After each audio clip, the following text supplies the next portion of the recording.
Hey, Autumn Girlies. I'm Aubrey. And I'm Peyton. And today we are going to be assembling our own fall TBRs as we look at the brand new releases for this fall. So join us with a cup of coffee as we dive between these paper sheets. Let's do this. Alrighty, welcome back everybody to a new podcast episode. We are chugging through this year so fast. I am wearing autumn colors, not tank tops, and sweating my booty off only a little bit. We look so cute. I love our little colors. I know, it's like we're channeling. I was gonna wear my Gilmore Girls shirt just to yes, but I'm saving it. Yes, saving yes. There's a time and a place, and we're almost there. So today is it's just a reaction episode, so there are absolutely no spoilers. These books are not even out yet. They're anticipated reads. So we're here to see what's new in the book world and hopefully find some winners to add to our TBRs this fall. And hopefully maybe even review on the pod. So very excited. All right, guys. So what we are going through, and I will link it down below so that way you guys can scroll through with us, is Goodreads has released their readers' most anticipated books of the fall. Basically, like Peyton said, it's just a list of a bunch of new books coming out this fall, which is kind of nice because I feel like a lot of our book talk community new releases were published in the early spring. If you're thinking about House of Flame and Shadow, there was a Holly Black book. I know there was countless more, even Bride by Allie Hazelwood. A lot of those that were on the calendar and we were waiting for it to be released. And now I'm kind of in the spot where I was like, I don't know what's coming out next. I don't have there's not a big book on the horizon. But I love to read we love to read new books on here, and so let's just see what we got. So it says that this list is put in chronological order from the publishing dates, from when it's going to come out. Oh, okay, sweet. And then obviously sorted by genre. You know, girls, we got to start with fantasy. Yes, so we are down to the header that says fantasy novels. Yes. All right. First one is Somewhere Beyond the Sea. I'm pretty sure it says book 2. Yeah, so House of the Cerulean Sea, right? That's people are obsessed with these books and this author. Yeah. And they've always been explained to me as YA, but I don't know if there's a YA section on there this is a list. YA section, so I guess they're not, but the cover is, especially the first one here, is very bright and cheerful. Yeah. So that kind of is giving those YA vibes. I went back to the first book to see its description because, book 2 is not going to be much good for us if we want to read it. But perhaps we could do a double hitter. Hey, yeah. A magical island, a dangerous task, a burning secret. Linus Baker leads a quiet, solitary life. At 40, he lives in a tiny house with a devious cat and his old records. As a caseworker at the department in charge of magical youth, he spends his days overseeing the well-being of children in government-sanctioned orphanages. Oh. When Linus is unexpectedly summoned by extremely upper management, he's given a curious and highly classified assignment: travel to the island orphanage where 6 dangerous children reside: a gnome, a sprite, a wyvern, an unidentifiable green blob, and a were Pomeranian, the little great. ugly dog. Yes. And the Antichrist. Oh my god. What way to bury the lead there. Linus must set aside his fears and determine whether or not they're likely to bring about the end of days. But the children aren't the only secret the island keeps. Their caretaker is the charming, enigmatic Arthur whatever. His last name looks a little bit like anus. Who will do anything to keep his ward safe. As Arthur and Linus grow closer, long-held secrets are exposed, and Linus must make a choice: destroy a home or watch the world burn. Yeah, I know this is I think this is a queer romance story as well. Yeah, it seems like it. Dude, we should have read that for book club for June instead of. Oh, I know. It sounds like a great book.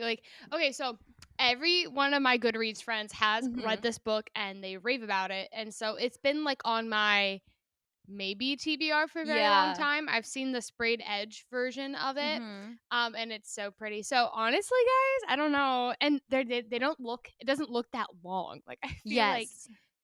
Aubrey Oh. and I are in the trenches right now. It's just been one book after another reading. And honestly, guys, I read a Riley Sager book in 2 days, and I was like, this feels so good to Yeah. begin and end a story in 2 days. Like, it was That's so what I nice. need.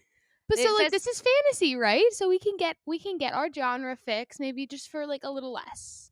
Yes, it's 394 pages, which is like right up there. Like my bread and butter is under 400 fantasy books. I just finished One Dark Window, which I have convinced Peyton that she Yes, has to read I'm gonna go because buy it. I was really obsessed with it. And it was under 400 pages and I just feel like you get more from an epic longer fantasy book, but the amount of work you have to put in to get that Yeah, no, sometimes isn't like it's not I worth don't it. know, like you really it's got to be a great book to deserve that many pages and I feel like we've just hit so many lately that don't. Yeah. I think, yeah, it's like that, like, people get like academic fatigue. Like, that's kind of what it feels Yeah, like. It's yeah. like I'm getting reader fatigue just by I like being know. like, oh wow, I read 300 pages and I'm only a quarter of the way through this book. I think we do only under 400 page of books from here to like December. Yeah. January, I'll strap back in. Yep. Yeah, exactly. I think that's very brave and smart of us. But guys, I'm really into this TJ Klune series. I was like, I don't know, maybe I'll read it. Now I'm kind of like, okay, maybe I will. Yeah. Honestly, the description seems really fun. It reminds me of what was that book series that we like everyone was obsessed with growing up? Like a series of unfortunate events. Yeah. Yeah, That's exactly what I was I'm getting. getting those vibes from Yeah, it. especially like if you've seen the TV show, like that's kind of like the one wonky house is what I'm picturing. Yes, Yeah, and you know what? I've seen this so many times and I've been like, maybe I never knew. Not even a chance. I could have never guessed that that was the plot of it's this book. the main character's a 40-year-old man. I thought it was gonna be like a 12-year-old. Yeah, yeah. So that's exciting. I'm Yeah. also the cover of this next one looks like very spooky and like a great like October book. Its release Yeah. date is September 17th. An Academy for Liars. Oh, okay. Um. It's by the girl who wrote The Year of the Witchling, and I saw that before, but I didn't read Oh, it. I don't. I'm gonna peek at the cover quick. I've never seen that cover before. And this looks like a date, like the first in this. I'm gonna read the little Yeah, I think blah it's blah a blah. standalone. I'm pretty sure. Okay, so author Alex Henderson specializes in a creepy strain of dark fantasy that combines elements of cosmic horror and traditional mystery Ooh. thriller plotting. Cool. Her latest introduces readers to the moss draped campus of Drayton College, a school of magic, Aubrey. That's your cup of tea. Okay. Hidden in a extra dimensional pocket of Savannah, Georgia. Okay, some like southern voodoo, maybe. Oh, yeah. Dark I'm pretty sure academia Witchling meets a had that different kind too. of southern gothic. Oh, And it's okay. giving me the Atlas 6 vibes too, like the cover. So like what Yeah, if it did yeah. what Atlas 6 was trying to do but better? I love fantasy dark academia. Like I just think there's something you know what it's like kind of like Hogwarts but for adults. And that's a great genre because it's like everywhere where that failed or was kiddish or the author is problematic, you can be replenished. My favorite TV show is The Magicians. I Mm. did read the books. They're not as good. I'd still recommend them, but The Magicians, he kind of the guy who wrote that Lev Morgenstern or something like that, he was kind of the advent into this fantasy dark academia. Because as much as I'm interested in books like The Secret History or If We Were Villains, and I want to read those, the fact that you can get those same vibes and have magic is just something very special. Yeah. There's like this covers also remind me of the Golden Enclave, Oh, yeah, yeah, yeah, yeah. that series. Deadly Education. Yeah. I'm telling you, rinse and repeat, baby. But it looks really cool. I think Aubrey will definitely read that one. Yeah. So in December comes Wind and Truth, book 5 of the Stormlight Archive. I usually, if you guys have been following along with my journey, read one of the Stormlight Archive books each January because they are massive. They are like 4 books in one. I think the latest one that I read was like 400,000 words, which for reference, like these like 400-page books that we're like, wouldn't that be so nice? Are like 100,000. So, do the math. So long, so epic.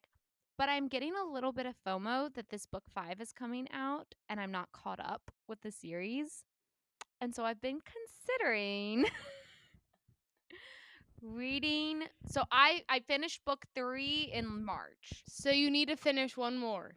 Yeah, I've been trying to read book 4 in September. And I think the way I could do it is, one, I need to get it on my Kindle. I Yes. cannot I own the books, but they're so heavy.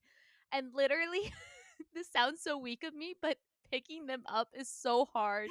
And I get so fatigued reading them because of like turning the page so many times You're and like holding holding this it. heavy book.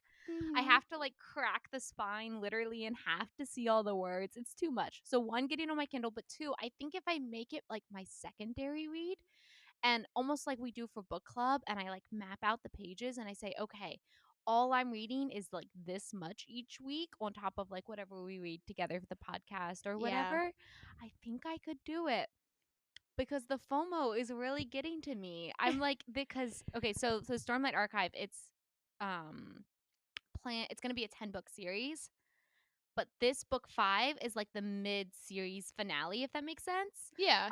Where he kind of has like this one like grand arc set up for the first 5 books, and then I think there might even be like a big time jump before book 6, and he's going to take like 4 years off before he writes book 6.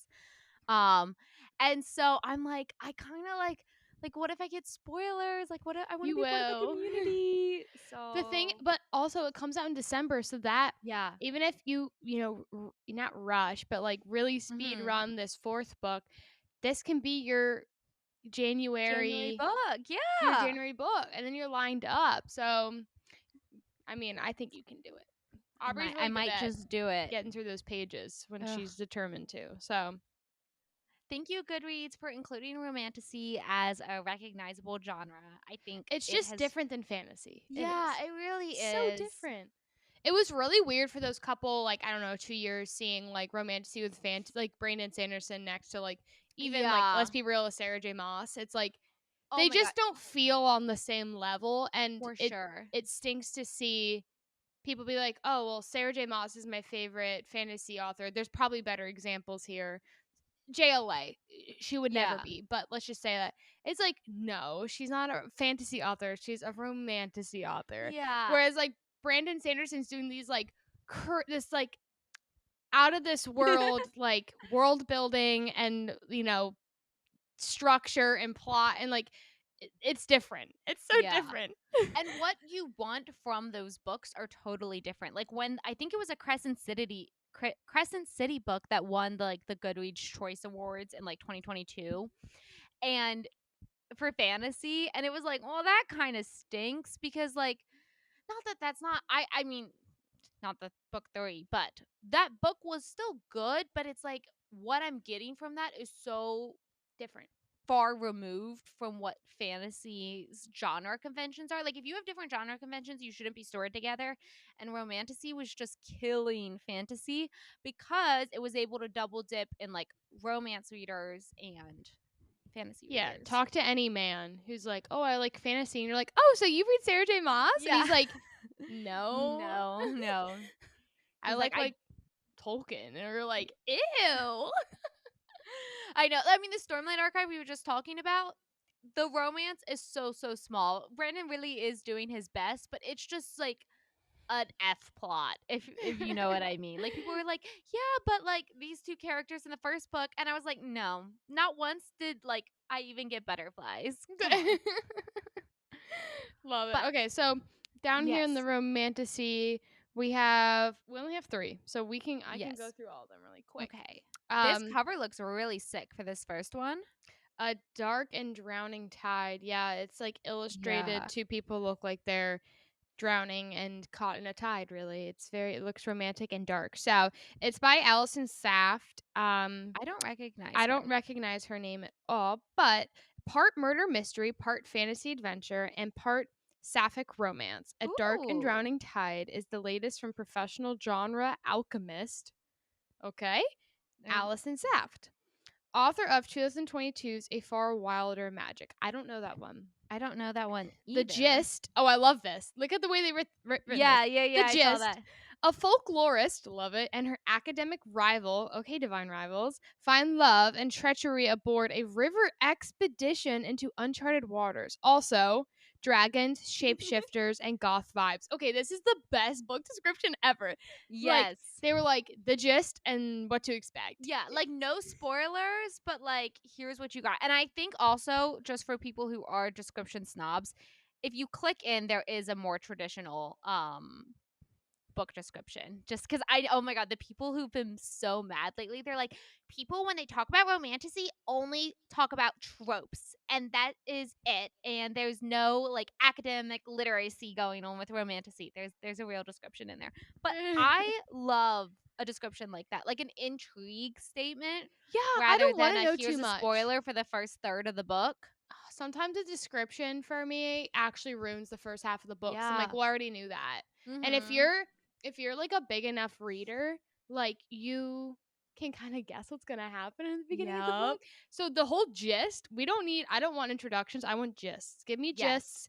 And I love how they mentioned there's dragons because I'm like, I would have never thought Perfect. there'd be dragons in this book. There's no No. dragons on the front cover. There's nothing. So No, I definitely want to read that. I think that would be great. Oh, down here we have Carissa Broadbent's oh book yeah, 3 of the Crowns of Nexia. That first one is like the Serpent and Wings that we've talked about before, trials, vampires, and such. Um, I'm kind of, I think I've passed my time on this series, and I could be wrong and go back to it. It is on Kindle Unlimited. I think the first book at least. I think the whole So series. what? I think the whole series is.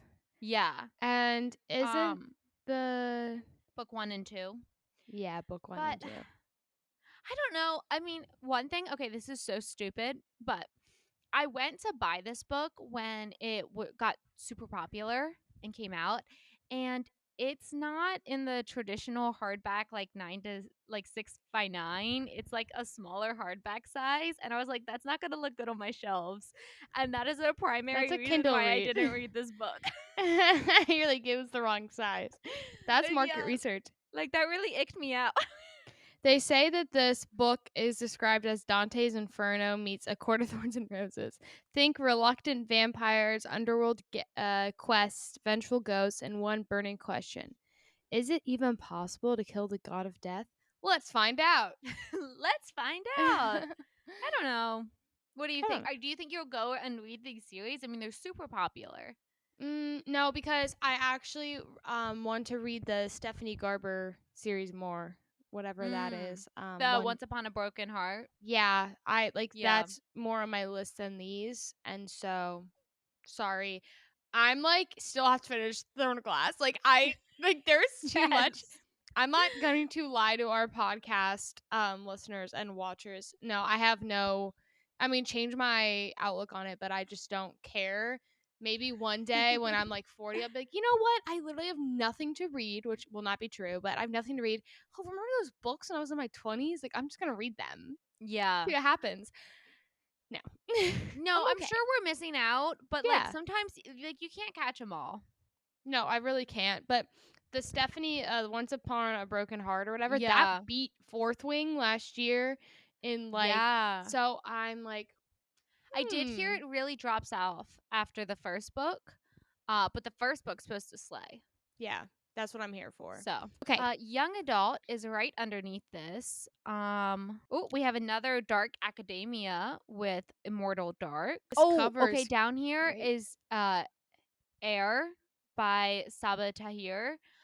I'm super excited by this. A bunch of creators that I follow, including fucking Victoria Aveyard, because she's a creator, guys. She is. First and foremost, have been reading like the advanced copy of it, and it just like everyone seems very obsessed with this. I also know that someone has been asking us to read her original trilogy, which is the An Ember in the Ashes. Oh, I'm staring at it right now. Yeah. She wrote Yeah. that. And so like I've Whew. heard she's really great and we just haven't gotten to it yet. But so starting like book 1 of a planned duology sounds amazing to me. Yeah, it does. It says here it is a YA fantasy romance. Air follows the intertwined fates of 3 young people, a skilled tracker, a desperate fugitive, and the crown prince of the most hated emperor in the history of the realm. Interesting. Fun. 512 pages. That's not bad. It's For longer than my it's for 112 pages YA, over my limit. I would assume the way that Victoria talks about her that it has a similar like pacing and tone as Aveyard's work, which sometimes feels not it's not slow paced, but it's not fast paced, if that makes sense. Like you're just kind of really like going through sitting and paces. entrenched in this story.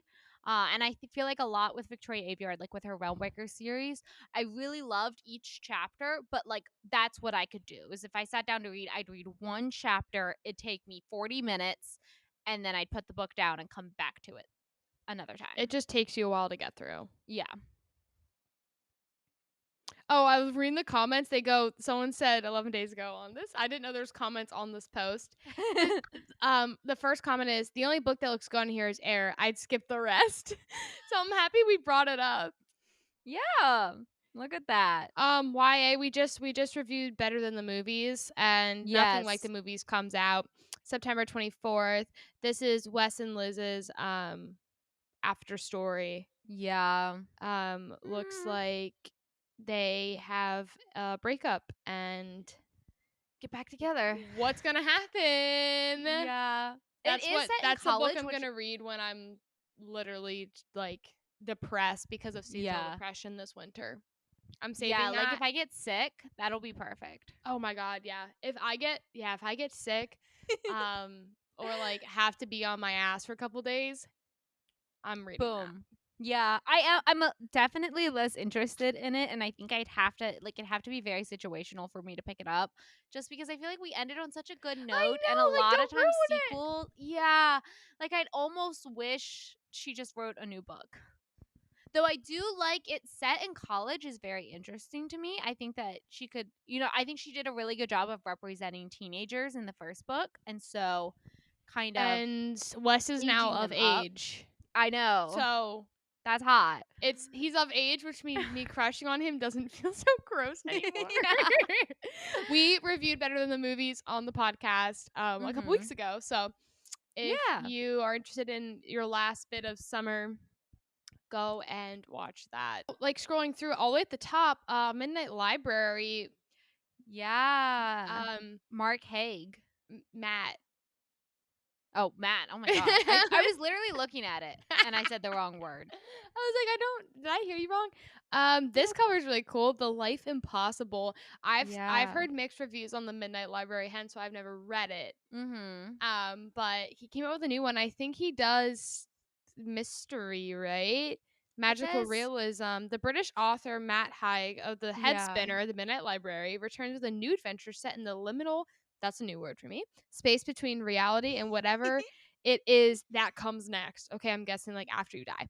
When retired math teacher Grace Winters inherits a derelict house in Ibiza, she And discovers that magic is not only real, it's everywhere. Okay, it's giving one Italian summer. no, no, no, no, no, no, no. Do not put that on this. If that honestly it's giving Midnight Library. So liminal Really? spaces, yeah, are like, the space in between. But so I would guess because like the Midnight Library, the girl like tries to kill herself and then she sees all the different like alternates of like how her life could have gone. Oh, Um that's deep. yeah. But Yeah. so she's like, like in this like liminal space between life and death where she's like viewing these different realities. Jacob, my husband, read it in one day and he said it was fine. But That's it. People were um like, it's fine. Like that's what I hear about his yeah, I writing. It's think like it's fine. it gives me kind of like interstellar vibes, Midnight Library, and a little bit of this as well. Not in like obviously the genre is entirely different, but like the messaging being like literary and timey wimey and weird type thing. Yeah, I don't know. but it's labeled as historical fiction, contemporary and historical fiction. Magical realism. Magical People, realism. put it on there. There's some Sally Rooney on here if y'all are into that Oh shit. yeah, intermezzo. I know a lot of the girlies are excited about this book. I ain't reading it. No, Like, because you know Jack what? Edwards is gonna read it. Because she doesn't use quotation marks. And that's a book of shit. That's a red flag for me, and I don't need to know more. Oh, wait. Somewhere on here it's in horror, if I can find it. Oh, under sci-fi, which is under fantasy, Yeah. is The Bog Wife.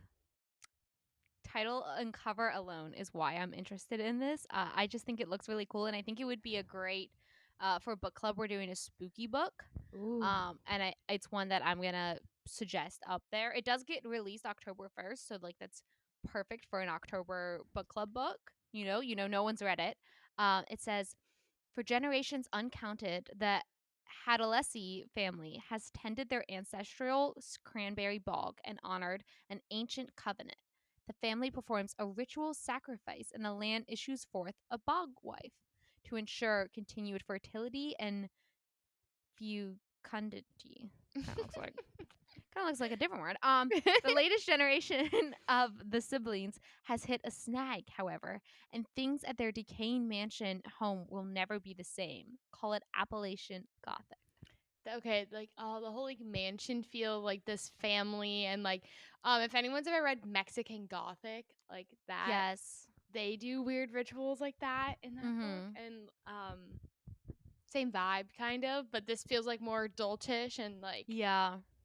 Very interesting. spooky. I know what it just seems like a cool vibe. Like it seems like a book that you're just like, I love like what I'm seeing. Yeah. Oh my gosh. Okay, wait. Do you see this daydream in the romance novel that literally looks like the cover of Icebreakers? Like I know all of these books look very similar, but I swear that's the No, same fucking font. no, you don't understand. Like, um, it's rinse and repeat with these covers these days. I know. Oh, it's the same author as Icebreaker. Oh, okay. Well, at least that's giving a tonal promise. Yeah. Actually, I'm very okay with that because it's a stand. I'm sure it's a standalone. It's I know. not. It's the third book. Well, it says Maple Hills 3, so maybe. Yeah, it's probably one of those where it's all the same universe. Yeah, but Because like not that's the same usually how cover. romance authors girlies do it. So if you liked Icebreakers, you know to pick it up. Okay. If it was by someone else, I'd be like, this is literally Yo. like it's not just similar; it's the same cover. Oh, this is cool. Fun fact. Hmm. So this author, if you look at Adam and Evie's matchmaking tour, at the bottom it says Mhm. bonus trivia.